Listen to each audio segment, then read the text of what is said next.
Order! Order! You are an incorrigible delinquent at times. Behave yourself, man! Well, let's have a listen to Jeremy Corbyn. He is still very firm in what Labour is going to do next Tuesday. We will vote against this deal on Tuesday. We will, if we're successful in defeating it, then be calling for a general election so the people of this country can decide the direction in which they want to go. Chris, what do you say? I mean, there are a lot of people looking to Jeremy Corbyn to offer a real alternative at this point. He's sitting quietly. I mean, he's a leader of the opposition with a capital O. His job is to oppose, hopefully bring the government down and bring himself into power. That's why he's sitting tight. The hope is that this kind of messed-up Brexit will be the Tory Black Wednesday all over again. No wonder, John McDonnell is planning for 3 terms of a Labour government, and they can see it happening in a slow-motion car crash in front of their eyes. So he's waiting and seeing. He definitely hedged his question now when he said, when will you have your vote of no confidence? He said, we'll do it when the time is right. Well, of course, I mean, you wouldn't signal it so far out. But I don't know why the Labour Party isn't just repeatedly bombing the government with no confidence votes to give us a sense of siege around the government and bring it down. But they appear to be sort of not sure what they want to do. Right. I mean, in terms of what Labour does next week, if it calls that vote of no confidence, Sarah, you've already said you would withdraw your support from the government. You would resign the party whip if no deal becomes inevitable. If it becomes its stated policy objective. So when the vote goes down, if Theresa May comes back to Parliament and says, right, we are going to deliver no deal, then she wouldn't only lose about a third of her cabinet, she'd lose a lot of her MPs resigning the whip, because many of us feel so profoundly that we couldn't go back to the people and communities that we represent, knowingly and deliberately inflicting. So that would collapse the government, wouldn't it? Indeed, and we wouldn't want that to happen. But the point is that that's the reality of the situation. Parliament feels so strongly that it doesn't want no deal, because people like me absolutely would not be prepared to Well, in order that. to stop it, then, would you be prepared to help bring down that government? If there was a vote of no confidence in the government, you could stop no deal, Sarah, by ensuring that somebody else came in No, around the because government. I'm afraid Jeremy Corbyn's also saying that he's going to campaign for Brexit as well. I mean, the point is that he's not a leader in waiting. He's a leader of the opposition in hiding, and he's actually trying to avoid moving to the position where he has to support a people's vote, because he knows the minute he calls that vote of no confidence, which he would lose, then he's on that trajectory to saying that he'll support a people's vote, which he clearly doesn't want to do. Well, let's talk to Michael Chesham, since you mentioned the second referendum and what Jeremy Corbyn and what members would like Jeremy Corbyn to do. He's from Momentum, the grassroots organisation supporting Jeremy Corbyn. Are you frustrated with the Labour leadership? I should be clear to start with that I'm not a spokesperson for Momentum. I'm an active member. Yeah. I mean, I think the overwhelming view of Labour Party members is now clear, that they want to move towards stopping Tory Brexit and stopping Brexit. Look, huge layers of left-wing activists, specifically on the left wing of the party, are waking up and are very alive to the fact that Brexit now is really a Tory project, and we are only going to get a Tory outcome to this. It's dripping with imperial nostalgia. It's about legitimising anti-migrant narratives, and the right wing of the Tory party want to use it to deregulate the economy, drive down wages and attack working class people. And the Labour Party, led by Jeremy Corbyn, absolutely cannot stand for that. And I think, yes, it is time for the Labour Party to get off the fence and move towards backing a referendum. Sarah, sorry, Lisa. I wondered why you were going to Yes, Sarah. no, Lisa. Looking at me with intent. I mean, I suppose what I would just say is this, that the view from outside of London feels quite different.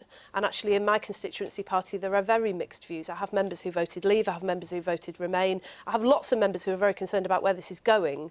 But mainly the concern is about what this will mean for Wigan and for jobs in our constituency. And if I could just come back on something that Sarah said, because I think this is quite important, is that it was 2.5 years ago, 2 years ago now, that Labour came out and said that we wanted to see a permanent customs union. We were the first political party to actually set out a stance on Brexit about what we wanted to see going forwards. And so it's not right to say that Labour's been in hiding. We've actually been saying to the government, this is what we want, come and talk to us, for 2 years now, and they've just refused to do it. And that's why we're in this mess as we approach the deadline. Michael, do you agree, and do you just represent a London view?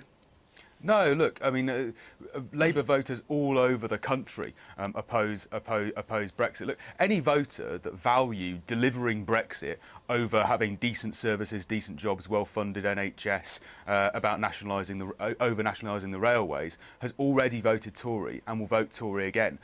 I think today, in Jeremy Corbyn's speech, we saw the beginning of Labour's real offer to its Leave voters, which is, look, no, we're not going to do Brexit, but we are going to have decent houses, decent jobs. When did Jeremy Corbyn say he wasn't going to do Brexit? He did not say that. But Michael, hang on. Well, we must fairly reflect what Jeremy Corbyn said. When did he actually say, in his speech and the questions and answers afterwards, that he was not going to deliver Brexit? Sure. In fact, everything he has said up until now has indicated that were there to be a general election and were Labour to win, they would deliver Brexit. I don't mean to imply that Jeremy Corbyn said he wouldn't deliver Brexit today. What I mean is that what he was outlining, you know, the real dividing lines in the country is not between who voted Leave and voted Remain. It's on the bread and butter issues. It's between the 1% and the 99%, and between ordinary working people and the bosses at the top. Okay. That kind of message, that kind of class politics, is what will be able to cut through if and when Labour comes out against Brexit in campaigns for a referendum. And just to be clear, although Jeremy Corbyn is not currently saying that Labour will stop Brexit and come out for a second referendum, there is absolutely no democratically established Labour policy that Labour will deliver Brexit in government or will vote for Brexit to happen. All right. That is not democratically established Labour policy. Is that right, Lisa? Well, the position was agreed at conference that went through various different scenarios, but essentially from the very beginning, when Keir Starmer got up and said we believe in the EU, but we're also Democrats and we accept this result, it set us on a path that has been about trying to find a way through that delivers on some of the concerns of people who voted Remain, but also seeks to bring together those Leave voters who felt very, very strongly about this. And essentially where we are now is that we've got a trade-off between essentially the economy and democracy. Both matter. There are no good options at this stage. We've got to find the least worst option and try and make sure that we bring the country together around it. Michael, just finally. Delivering Brexit is not democracy. We live in a democratic society, and nothing is ever completely settled. I mean, look, I respect the result of the referendum in the same way as I respect the result of the last general election, but I don't like the Tory government and I don't like Brexit. And I think in that democratic society we have the right to campaign against things we don't like and seek to change things. What we want what we need is a radical socialist Labour government led by Jeremy Corbyn, but which comes into government with a manifesto pledge to deliver a referendum and put this back to the people. All right, Michael, just very briefly before we move on. I mean, Jeremy Corbyn isn't at this point going to do any of those things, is he? I know they've got the stage process, but at this moment in time, that is not happening. I think I'll take issue with Michael saying it's not democracy. Democratic. 17.4 million people. I would argue it's the biggest exercise by number ever taken in this country. Well, democracy doesn't stand still. Well, my view is that you can actually come back to the process, and it's perfectly reasonable as part of that democratic process to put that question once you know what Brexit is back to the people and say, is this what you voted for? Melanie, finally, because we're going to move on.